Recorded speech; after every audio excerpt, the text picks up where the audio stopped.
Assalamualaikum warahmatullahi wabarakatuh. Halo semuanya, perkenalkan saya Fernanda Amalia Putri dari PPG Prajabatan Universitas Muhammadiyah Purwokerto.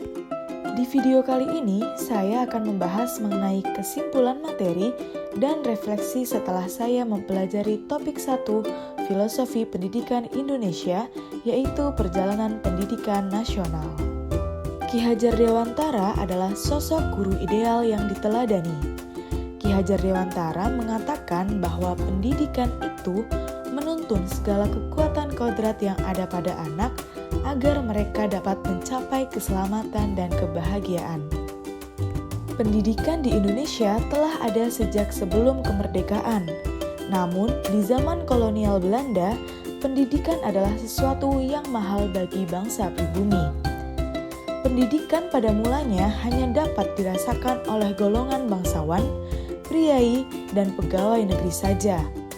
Rakyat hanya diajarkan membaca, menulis, dan berhitung dengan terbatas dan dipergunakan untuk politik balas budi.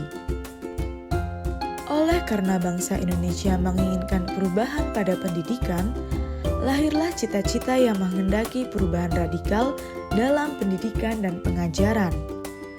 Para tokoh pejuang pendidikan Indonesia tidak tinggal diam. Ki Hajar menjadi tokoh yang melakukan gerakan transformasi untuk perkembangan pendidikan di Indonesia.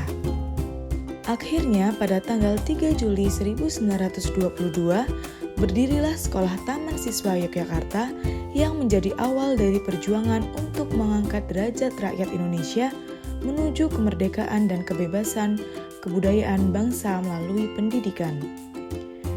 Pemikiran Ki Hajar Dewantara mengenai pendidikan dan pengajaran menyatakan bahwa setiap anak tumbuh berdasarkan kekuatan kodratnya yang unik dan berbeda dengan yang lain.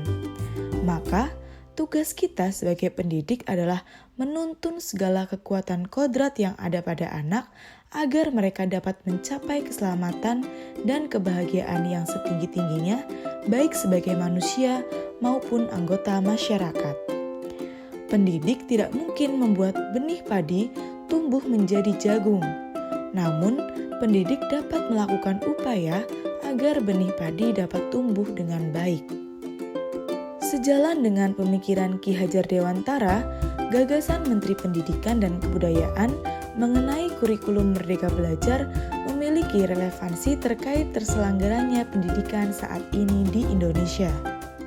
Esensi dari Merdeka Belajar yaitu kebebasan berpikir yang ditujukan kepada siswa dan guru sehingga mendorong terbentuknya karakter jiwa merdeka karena siswa dan guru dapat mengeksplorasi pengetahuan dari lingkungannya. Merdeka Belajar akan mendorong sikap kepedulian terhadap lingkungannya karena siswa belajar langsung di lapangan sehingga mendorong siswa lebih percaya diri, terampil, dan mudah beradaptasi dalam lingkungan masyarakat. Baiklah, selanjutnya saya akan menyampaikan refleksi pada topik ini. Setelah mempelajari topik 1 mengenai perjalanan pendidikan nasional, saya banyak memperoleh pengetahuan baru. Di antaranya, saya menjadi paham mengenai sejarah perjalanan pendidikan di Indonesia dari sebelum kemerdekaan hingga setelah kemerdekaan, dan konsep pendidikan menurut Ki Hajar Dewantara yang diadaptasi dan diimplementasikan pada pendidikan saat ini. Ketika saya menjadi guru, sesuai dengan konsep pendidikan Ki Hajar Dewantara, saya akan menuntun siswa untuk mengembangkan potensi dirinya dan mengerahkan segala daya upaya untuk memajukan perkembangan budi pekerti, pikiran, dan jasmani siswa agar dapat memperbaiki perilakunya.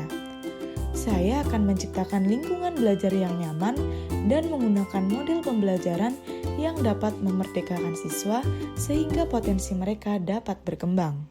Sekian dari saya, terima kasih. Wassalamualaikum warahmatullahi wabarakatuh.